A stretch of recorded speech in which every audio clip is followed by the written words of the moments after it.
Hi, this is Wayne Hastings, and today we're going to be talking about how you can create maximum customer experience through felt need merchandising. You know, retail has changed significantly over the last few years, and I'm sure that customers are coming into your store with needs. They need a gift, they need something for themselves, or they're coming into your store with high expectations.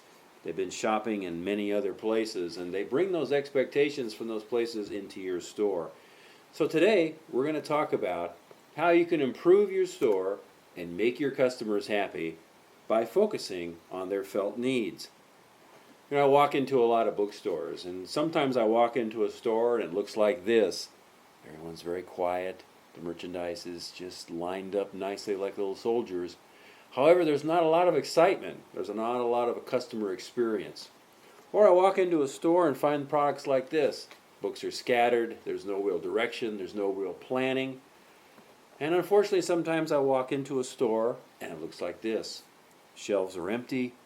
Again, no excitement, no customer expectations are being met here. So today, we're going to talk about felt need merchandising. And we're going to do it in the sense of customer experience. We're going to do it in the sense of store appearance, store layout. And later on, in part 3, we're going to look at a test case using one category as an example of how you can change that category to a felt need category and experience tremendous sales growth. Everything I'm saying today should help you do two things.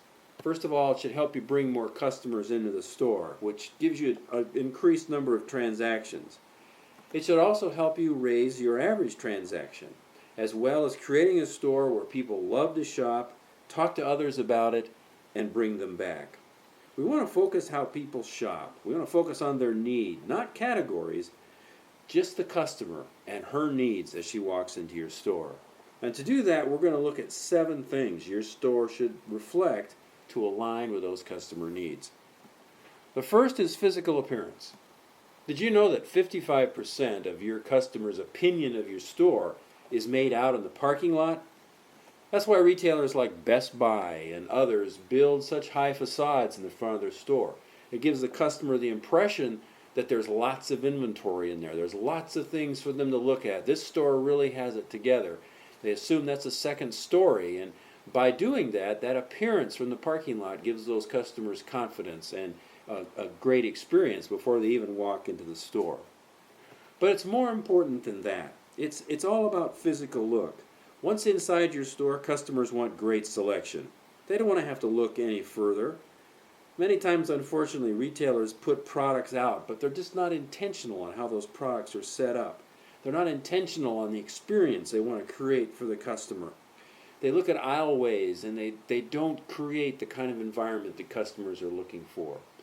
How many of you have a transition zone within your store where a customer can actually walk in, see a pleasant table right at the front of the door, and actually stop, take a breath, calm down before that shopping experience?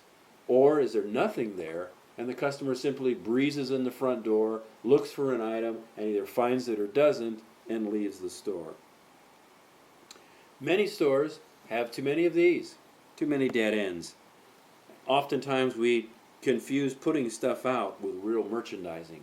We're tidy, but it's not making a merchandising statement. So we have to ask ourselves, are you making welcoming statements? Are there small editorial statements in your store instead of massive fixtures that create dead ends? Do you move from low to high, from small to large? And never, ever underestimate the power of the back wall. Every store should have intentional pathways to ensure the customer is finding things they need, but also discovering new things so they walk through the store. It's how you draw them through the store is by having intentional aisleways. You certainly don't want to have this situation where your aisleways are so cluttered and so blocked that customers find it difficult to shop. Why is this important? It's important because customers have no time. Their felt need is to save them time. They want to get in, find what they need, and leave, or they want to find something compelling enough where they're willing to spend that time in your store.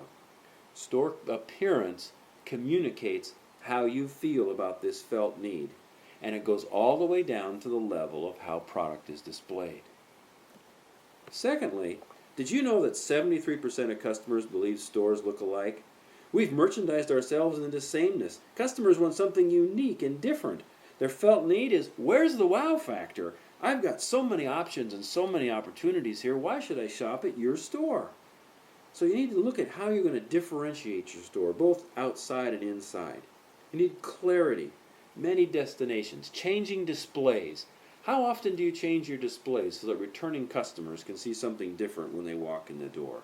That's how you make yourself unique and different, and that's how you stand out from other retailers. Thirdly, does every associate take pride in your store? Is it clean? Is the merchandise not only well organized, but in a way where customers can easily find it? Shopping cannot be work. You need to help your customers make good and easy buying decisions. Checkout is an especially interesting experience because so many purchases are for gifts. Do you recommend greeting cards if you have a greeting card section to your customers? That's going to save them time, and it's going to save them another trip. If you have gift books near the cash register, do you have your area clean and neat so that they can put down their purchases and not feel like they're taking up the wrong space? Local signage should be not at the cash register, but local signage announcing this or that should be in the back of the store, preferably near the restrooms and out of the way. Are your employees sensitive enough to your customer needs so that someone is walking around doing a dead fly check? That's right. Customers hate dead flies, and so should you, and it speaks volumes about your store. The last thing in this section I want to talk about is out of stocks. What are you doing to keep product in stock? Customers hate out of stocks, and they don't really understand them. They think you're going out of business when they see out of stocks. They're frustrated when they come to your store and you don't have what they need. So be sure that you're focusing on core inventories, that you're focusing on the customer, and you're focusing on their felt need of time and confidence in your store. We'll cover the next couple of merchandising tips in the next session.